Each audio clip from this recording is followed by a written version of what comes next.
First of all, thank you very much for inviting me to come and speak on this. I'm not going to talk about the past or what are the events that led to even October 7th or even what's taken place since then. I'll start by concentrating on the situation now and what is likely or not likely to happen in the coming period. Sorry, can you hear me? Yeah, that's okay. Well, let me start with something to point out that what's happening, of course, is what many people say is a genocide. And that is actually what it is. The number of people in Gaza that have been killed or seriously injured is estimated at around 200,000 people. And I'm including those that are missing and under the rubble. And as many of you know, about 70% of those killed, leave aside the fact that most overwhelmingly civilians, 70% are women, children, and the elderly.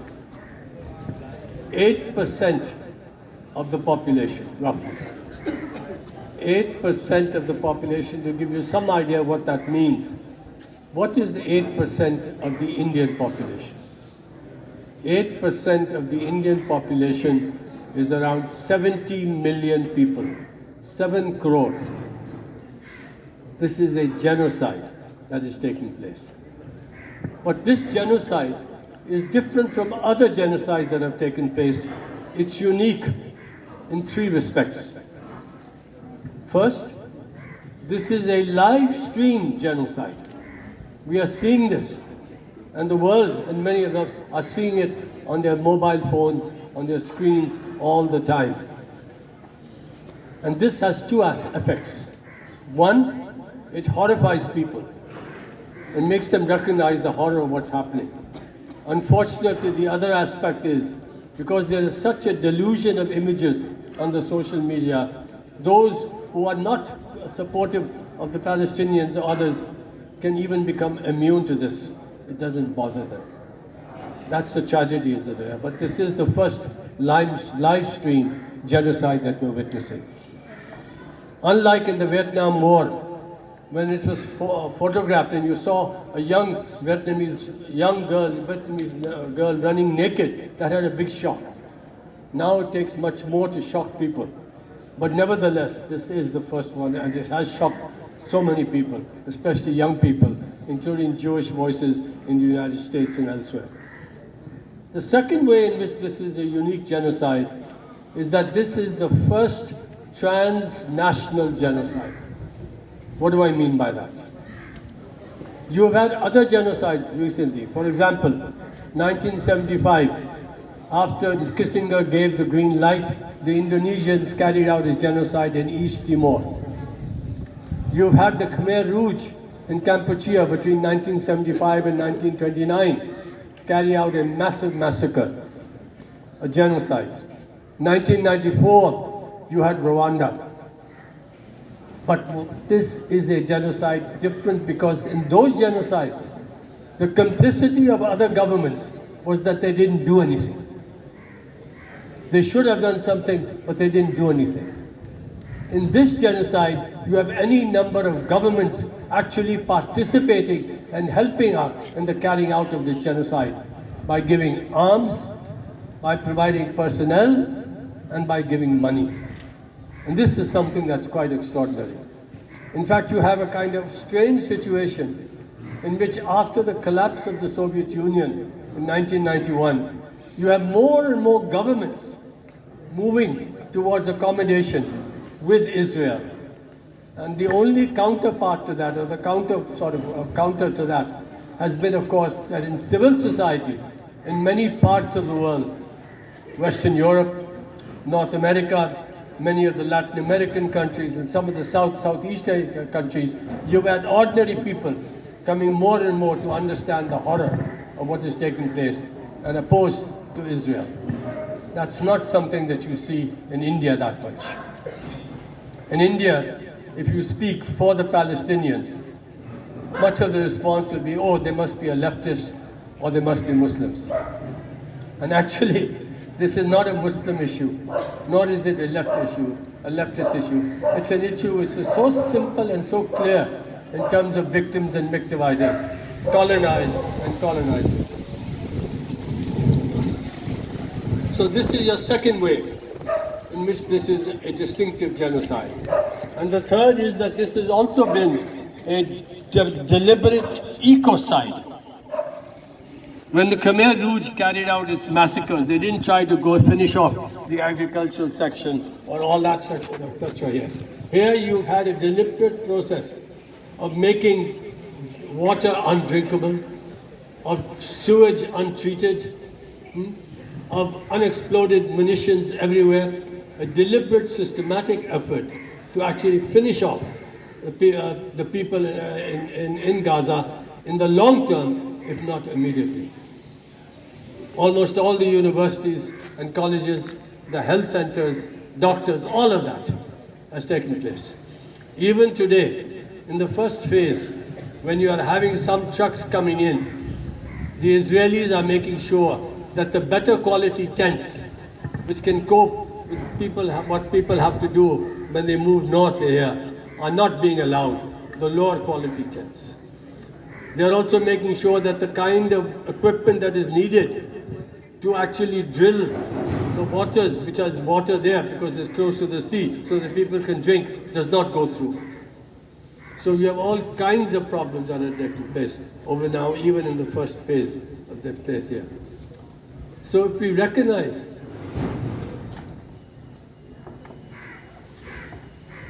that this is something new, we have to ask ourselves, why is it that so many governments are prepared to just let this go on and on and on? And what is the situation? How did it come about that you have the ceasefire? Well, here it's fairly clear. The ceasefire arrangements were actually being discussed, and this ceasefire, the terms of it, are not really different from what was actually discussed earlier, but Biden was completely opposed to it. It took Trump to actually insist that this ceasefire to take place.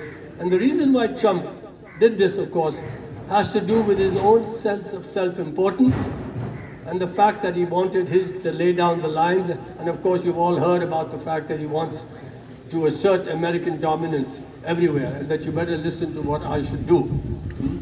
So yes, but in insisting that this should take place, and incidentally, I should say this, that this is a three-phase ceasefire, like you pointed out. The Hamas was fully prepared to do the whole exchange in one go. We release all the hostages, and you release all the prisoners, the Palestinian prisoners. The person who wanted the three-phase was not the Hamas side. It was in fact the Israeli side.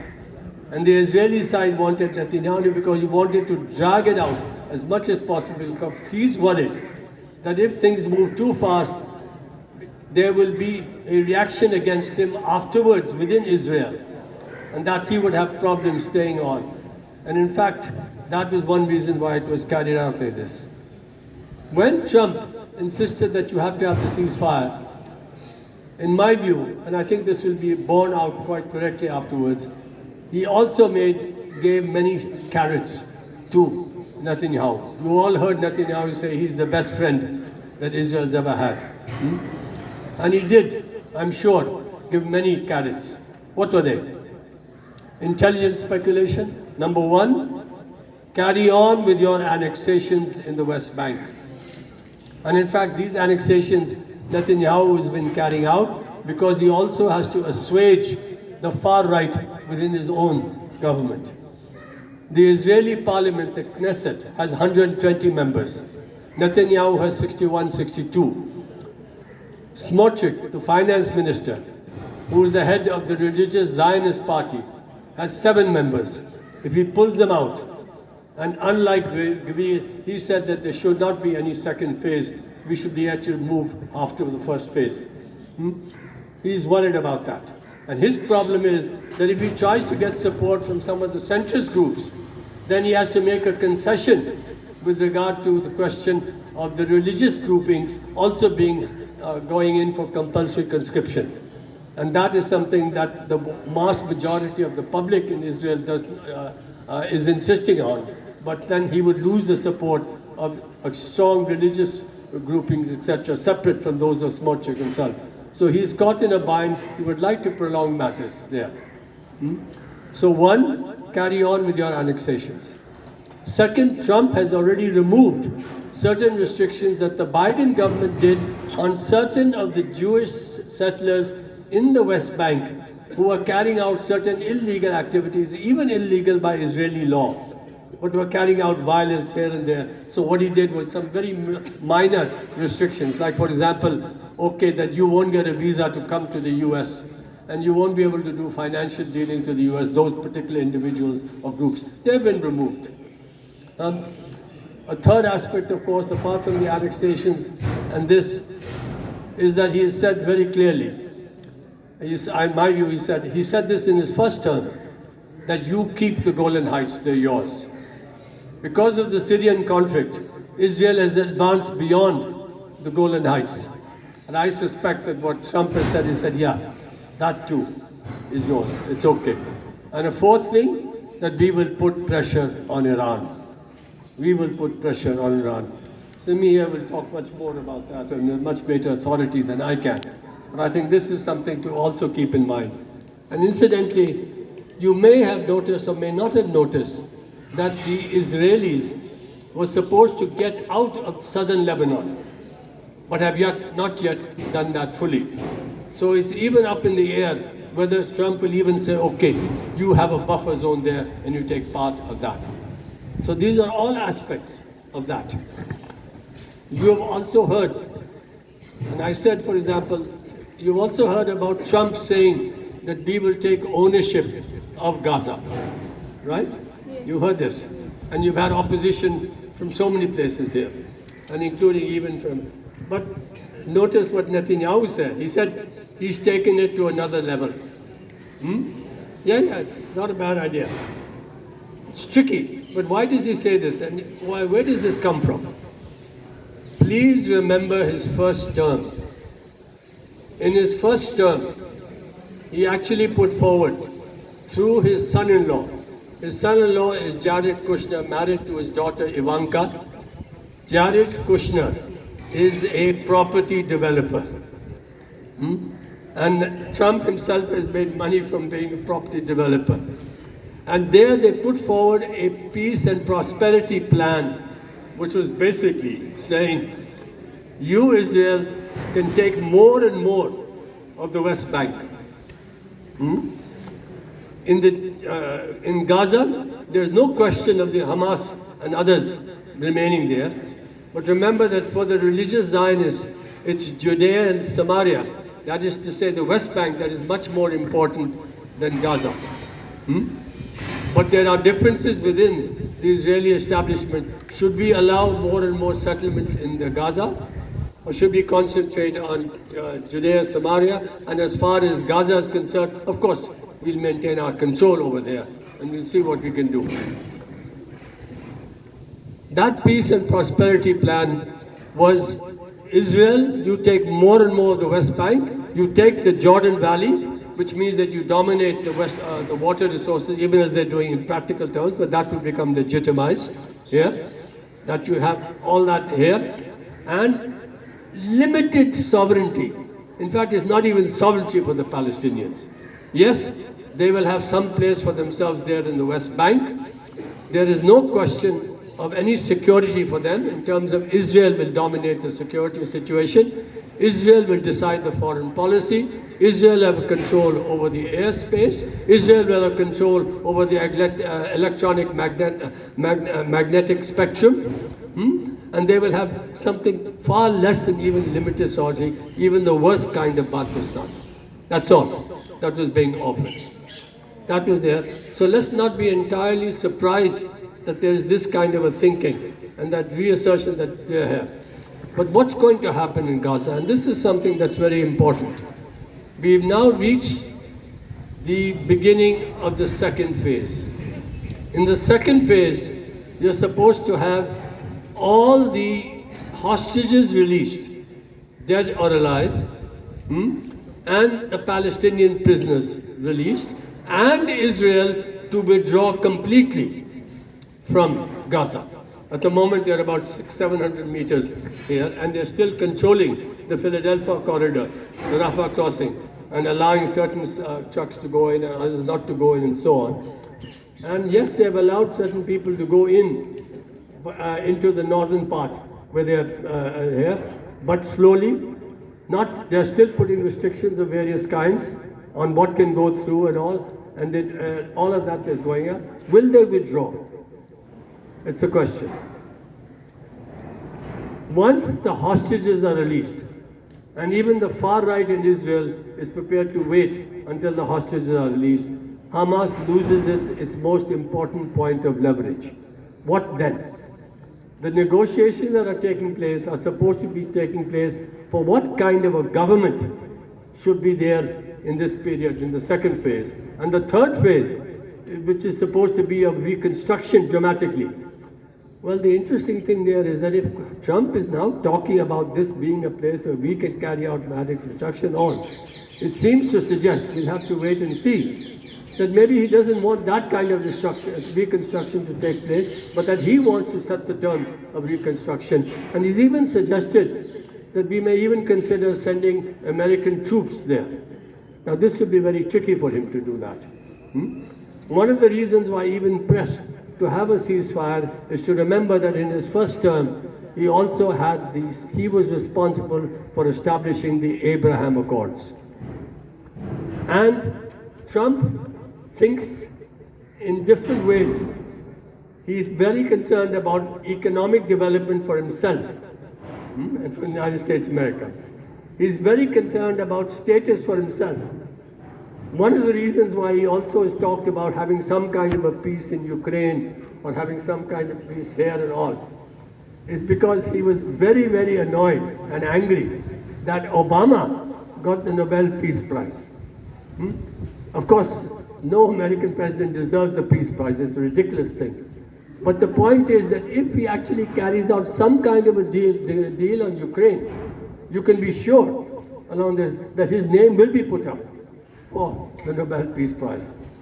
Another aspect that you should consider with regard to the economic aspect, which doesn't really come out in the papers, is that in 2022, Israel, for the first time in its history, became an exporter of gas, exporting gas because of the restrictions in Ukraine. How is that?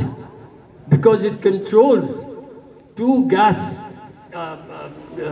digging sites in the waters which belong to the Lebanese. Lebanese waters there, and he gets that. You have British Petroleum, which is seeing huge deposits of oil and certainly of gas on the other side of Gaza, the waters. And Trump and others, including many of the Arab governments, see a real possibility for making tons of money if they can actually move towards establishing, if there is some kind of a peace, establishing a connection whereby these resources can be used and can also be developed here. So these are all different aspects of the whole dimension over here. The crucial question is, what kind of an arrangement or government could there be even in this second phase in Gaza? And here it's really very tricky. We really don't know what can take place. Hamas has said, okay, you, America and Israel don't want us, we're not part of it. They can still be on the ground, they still have influence, certainly, much weakened though they are, but they have influence that they say, no, okay, that's not acceptable. Egypt has said a technical body that takes care of various aspects. The Palestinian Authority says we must be part of that. Even if the Palestinian Authority would be part of that, it won't have security control or anything like that.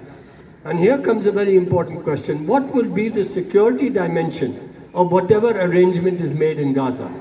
Why is this important? There has been talk about Qatar and Egypt providing some security personnel to actually administer and take care of securities in the second phase as they move towards the third phase. This becomes something that's rather tricky, because if you have Qataris and you have Egyptian security personnel, then it makes it much trickier for the Israelis to think of making an attack on them, because that would really be an expansion of the situation with Qatar and Egypt. So the question is, will the Israelis really allow it? Is Trump going to move in that direction? Or should, in fact, at some particular point, especially if they're able to get most or all of their hostages, start the process in some particular way of piecemeal this thing? If not, well, we can put all kinds of pressures. We're not letting the UNRWA. Incidentally, the UNRWA is more capable than all the other aid organizations that are there of actually sorting out the situation. It has the experience, it has the infrastructure, it has the capacities, and it has been told Israel nothing doing, and Trump has of course pulled out support from UNRWA. What I'm saying is that in the longer term, questions of starvation, of disease, and all that will also take their toll systematically.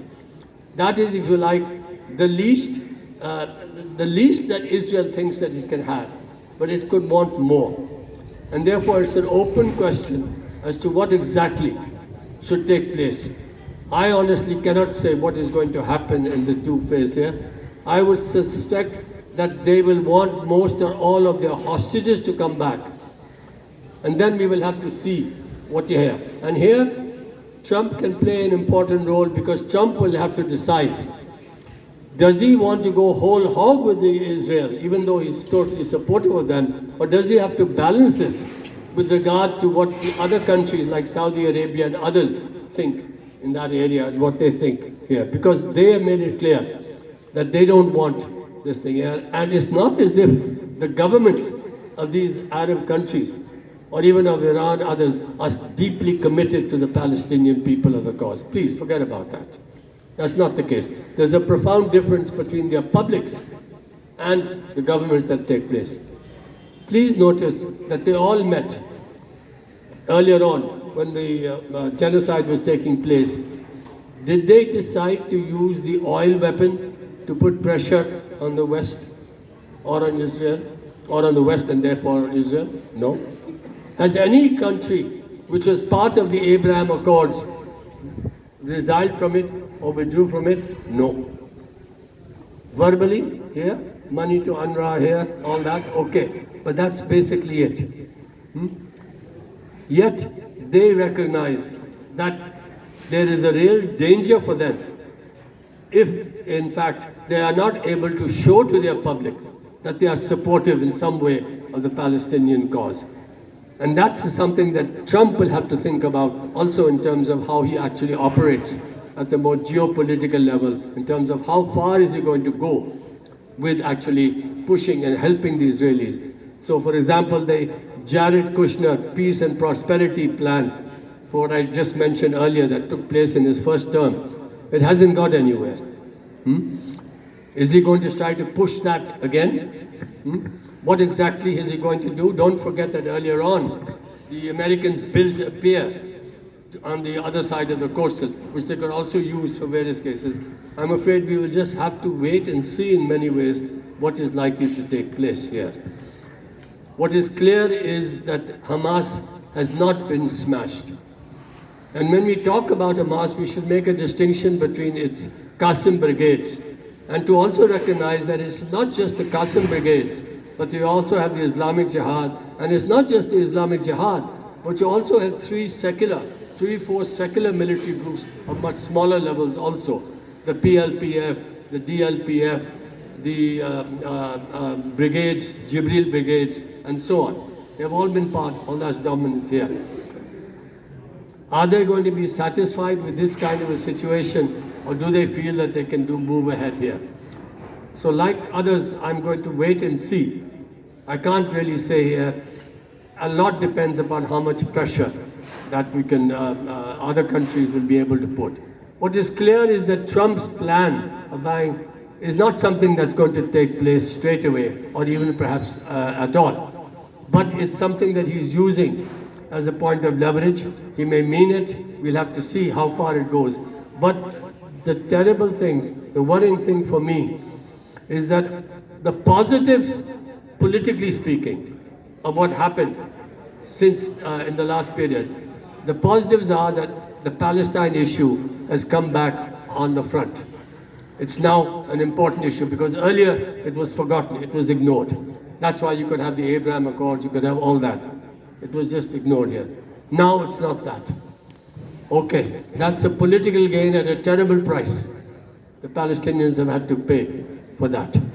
Second, we've seen mobilization and anger in Western Europe and in North America and in the United States and all. That is something that is actually also something that's very important.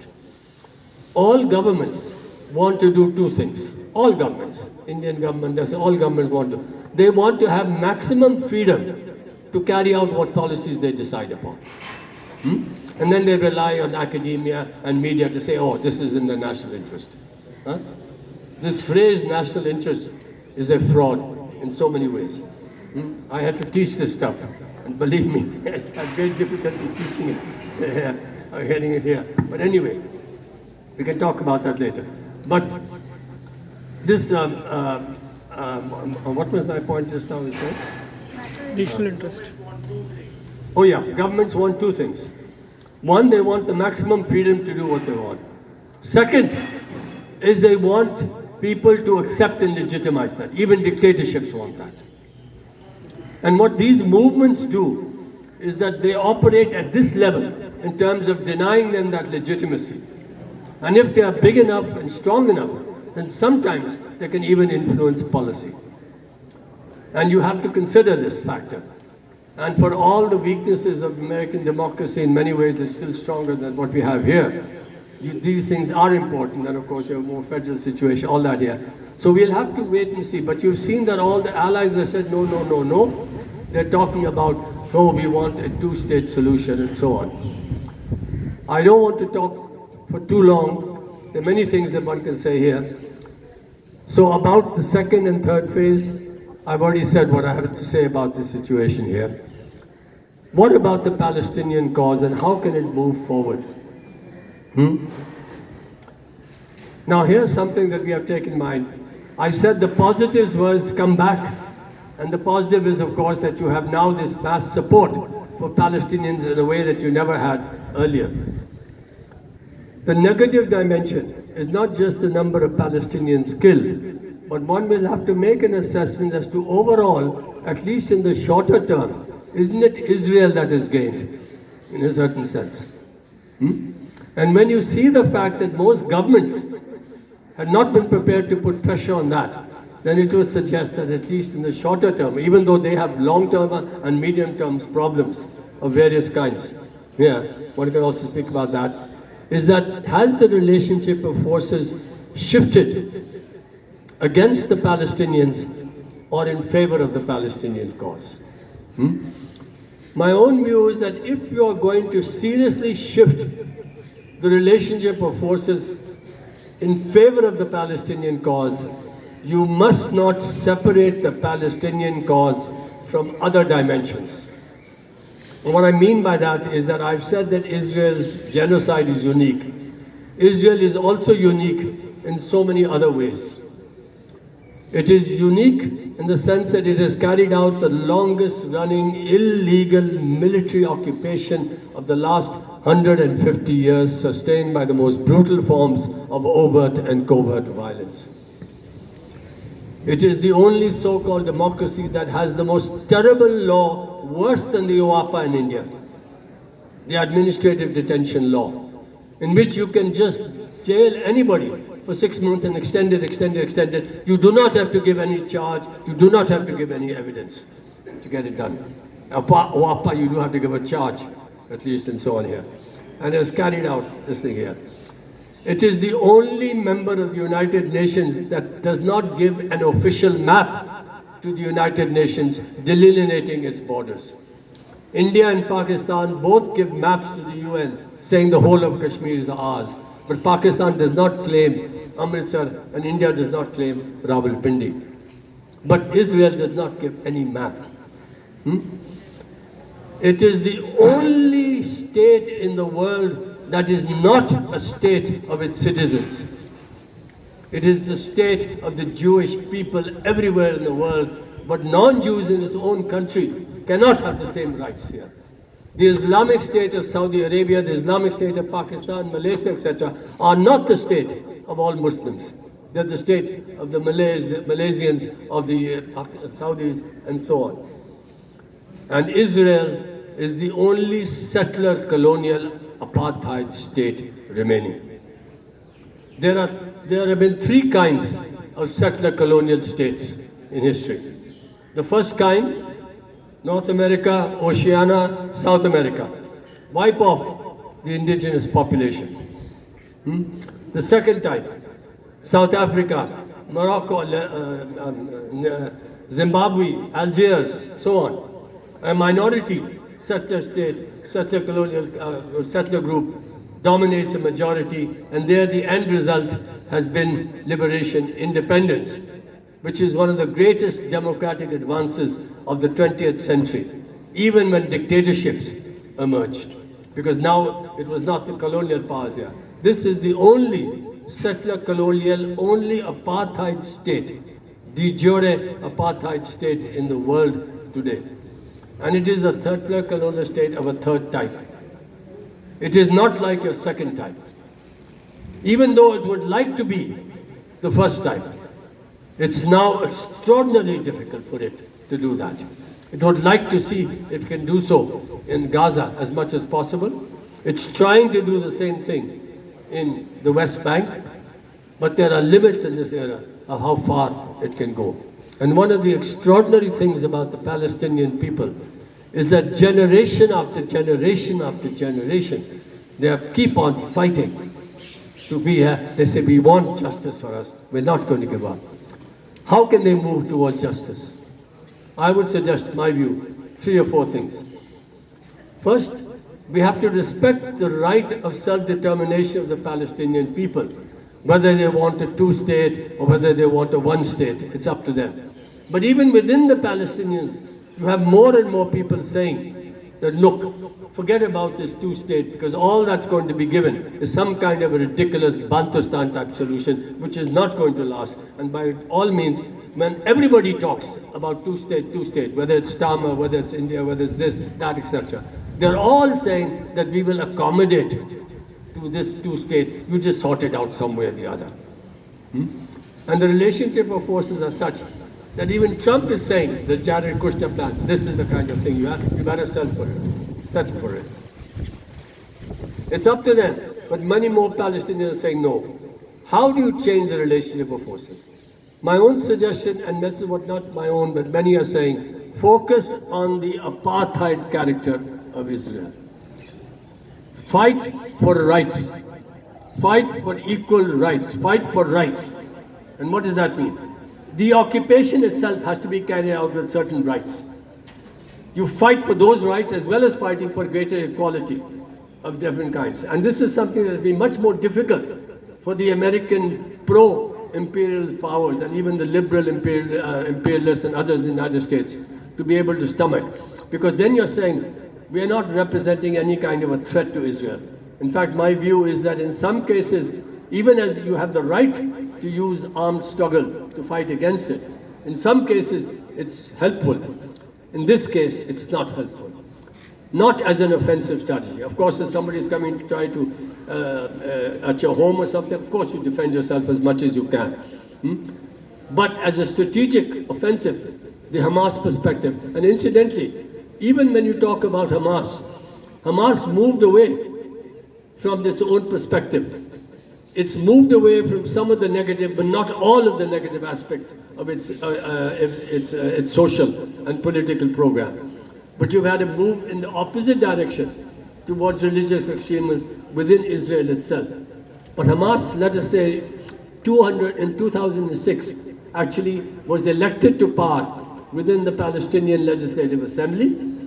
And you had Ismail Haniyeh, who was assassinated, sending a letter to Bush at that time saying that we are prepared for a hudna, a long-term agreement here. In other words, they've indicated that we are not going to make the mistake that the Fatah did in the Oslo Accords of recognizing Palestine's, of Israel's existence, but we are prepared to accept moving towards the two-state solution as a long-term section here. And don't forget that they even tried a peaceful method of mobilization, the 2018 Great March of Return, in which over 40,000 people were injured, seriously, and hundreds were killed by the Israelis. The point I'm making here is that if you're going to focus on the question of rights, then it has to be, and the struggle here would have to be connected. What do I mean by that?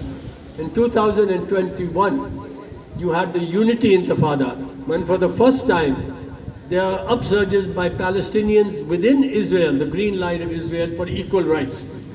And this got support from the Palestinians in the occupied territory. It is one of those occasions in which they both connected together in a certain way, strong way here. You have the occupied territories. You have Israel of the Green Line. You have a Palestinian diaspora that wants the right of return. You have the need for creating a new left within Israel. The irony is that young Jews outside of Israel have become more and more critical of Israel, but young people within Israel have actually become worse than their parents' generations in many respects over here. But you have to try and connect these forces, and the struggle for rights, for equality, is something that has the capacity to connect all of these forces together. And of course, let's not forget one other crucial area which is very important, and that is the struggle of the people within the neighboring countries for greater democracy and rights. And here you will notice that this is something that really worries the oligarchs and the governments of the Arab and even the Iranian government. This is something that also worries them here. And that's why many have said long ago and even now that the road to justice for Palestinians goes through Amman and Cairo. My point here is that if you really want to shift the relationship of forces in a way that will be so favorable towards that, this is where it goes, connecting these struggles in ways that is possible. And I can say one thing, there will be upsurges in the Arab world. Even in the Arab world, you have to make a distinction between the Gulf monarchies and the others. The Gulf monarchies have been much more stable. They've not had any real problems. But the others, whether it's Egypt, whether it's Jordan, whether it's Morocco, whether it's this, that, Iran, whatever, but they're not Arab. But anyway, here you had upsurges here. The reason why the Gulf monarchies have been so much more stable is very simple. You know the answer? Come on. It's very simple. No, it's because their workforce is migrant. The total workforce is essentially migrant with no rights. That's not the case in the other Arab countries, obviously, even if you have migrants and all that here. So that's here. They look to the United States actually as their protector because the United States is very happy to see them maintain themselves over here. If you have an overthrow which is stabilized, and you've had it from time to time over there, in any of these Arab countries, you can imagine the consequences here. And in a sense, that I suggest is the way that we have to move forward. It's a long-term struggle. But the interesting thing and the important thing is that the Palestinian people are committed to it. You have a Palestinian diaspora, and I would end by making certain suggestions, which others have made, Ilan Pape and others, but it requires that. You have a Palestinian authority that has subcontracted itself towards Israel to a great extent, which is sometimes more concerned about Hamas and not losing ground to Hamas than it is about the Palestinian cause. And in fact, more and more Palestinians are quite disillusioned with the Palestinian Authority. They recognize that Hamas has been a force that is actually prepared to resist, but that doesn't mean that they're particularly happy with all that it actually consists and is committed to. And one thing very interesting about the one-state, two-state solution idea, you will notice that the leaderships of Hamas and the leadership of Fatah keep on talking about two states. because they would like to be there. For all the moderation that Hamas has undertaken, it still wants an Islamic State of its own. A movement towards the end of Zionism, because when we talk about an equal rights for all, what you're really saying is that the way forward for the Palestinians and for democracy in the larger region is not coexistence with Zionism, but a movement towards the elimination of Zionism, of recognizing that Zionism is something that is wrong here. And that lesson is something that we can take very seriously here as well. My point is that this is the real problem in many ways.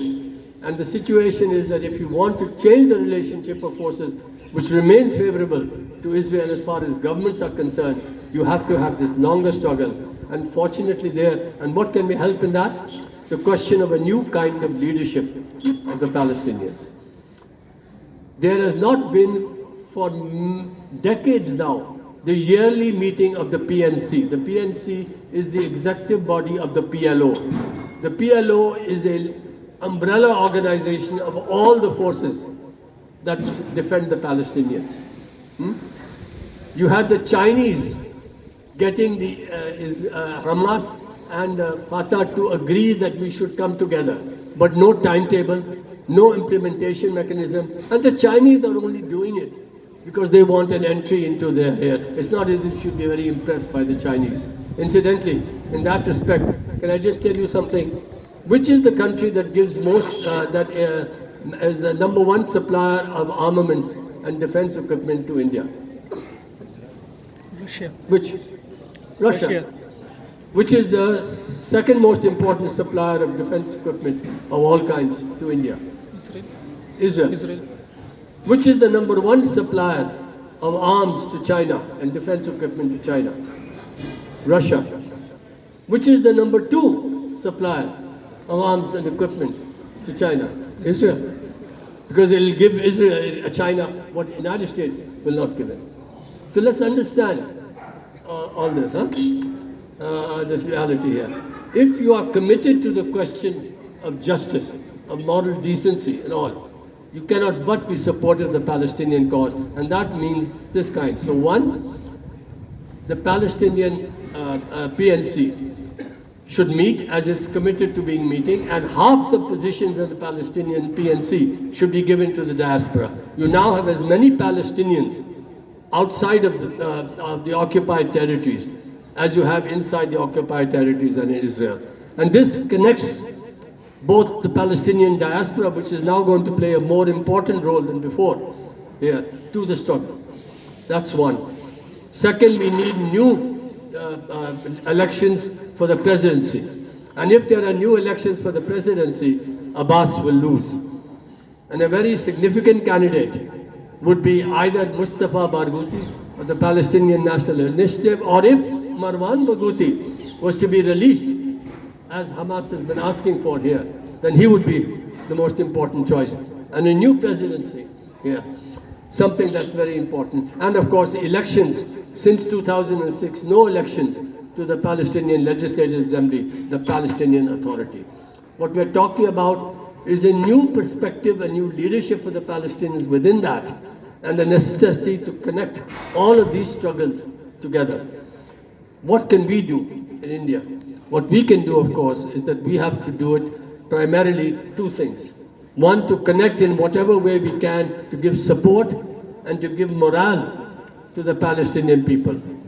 They get some morale when they know that people elsewhere. And the second, of course, is to confront our own governments and our own political parties to say, look at this issue of Palestinians. Let me end by pointing out to something to you that may be a bit surprising. There are now 42 different political parties represented in the Indian Lok Sabha. 42. Out of these 42, 31 political parties have not opened their mouth to say anything about the Israel-Palestine issue. This includes the SP, this includes AAP, this includes any number of regional political parties. The parties that have spoken in some way or the other, the BJP, the Congress, the left parties, the DMK, the IUML, the Oasis Party, and you've had Manoj Jha speak for the RJD, but I don't know if the RJD has officially taken any position. 31 political, and not open their mouths, not something they say, they should say this, they're not bothered. Why? I mean, if we want to get some votes here, this, etc., why go into this business? We will be accused of being appeasing. And then this is the shocking state of affairs in India today. We have an importance, and I say this because to speak for the Palestinian people is to actually express what is most decent and humane within ourselves. Because all of us have multiple identities of various ways. We are Malayali, we are Punjabi, we are JNUites, we are middle class, we are this caste, and modern life is about shifting what is the important identity at different points of time for you to be able to deal with what's happening there. And one of the identities we have is a capacity for universal humanism. You can be a man and you can identify with women against their oppression or the oppression of transgender. You can be white and you can identify with black people in their struggle against that. You can be upper caste and you can identify with the struggle of lower caste. We have that capacity, and one of those capacities is of course the question of our universal capacity to actually identify with what is right elsewhere. And that is something that's very important, because let me end here. I'm sorry I keep on saying I'm going to end here. I really will end here. And that is that there are now 5 big problems that we are going to face in the world. And we will have to fight for them first at the national level. But we have to transcend that national level to fight at the international level. Otherwise we will not resolve them. One, the whole question of the continuity in a world of massive overproduction, of tremendous inequalities of income and wealth, and yet people starving on a mass scale, malnutrition and undernutrition. And do you know the country, not proportionately, but do you know the country that in absolute numbers has the highest number of malnutrition and undernourished people in the world? It's India. This is where we are. And huge inequalities, as a result of which inequalities of power related to, of course, wealth and so on, and therefore the erosion of democracy everywhere. Even where it has spread procedurally, its substantive character has eroded everywhere. This is the politics of cultural exclusivism, which has taken place in different forms: race, ethnicity, religion, nation, separately or combined usually with the nation. And then you have, of course, the whole question of pandemics, which have now increased much more. And this is related, of course, to 3 things. It's related to the industrialization of livestock production. It is related to the fact that in the global south, you have huge concentrations of slums. And third, you have tourism. All of these, and therefore you have a greater frequency after 2000 of different kinds. And this is going to take place in different ways, greater or lesser intensity or danger. You have also the whole question of ecological devastation. And fifth, you have the question of the nuclear shadow, the shadow of nuclear weapons and its possibility of being used. These are all things that we have to fight, both at the national level, but also at the international level, by making connections. The Palestinian issue is a simple issue. It's a simple issue that really identifies what you are as a human being. We are all imperfect. But at least on this issue, which is not complicated, are we on the side of those fighting against apartheid, colonialism, and settler colonialism, or are we indifferent to it? Or we don't care? That's the question here. So if you are for the Palestinians, then you don't have to be a Palestinian, you don't have to be a Muslim, you don't have to be a leftist to recognize the justice of the Palestinian cause. You only have to have some sense of basic decency within yourself to say, yes, I stand for the Palestinian people. Thank you very much.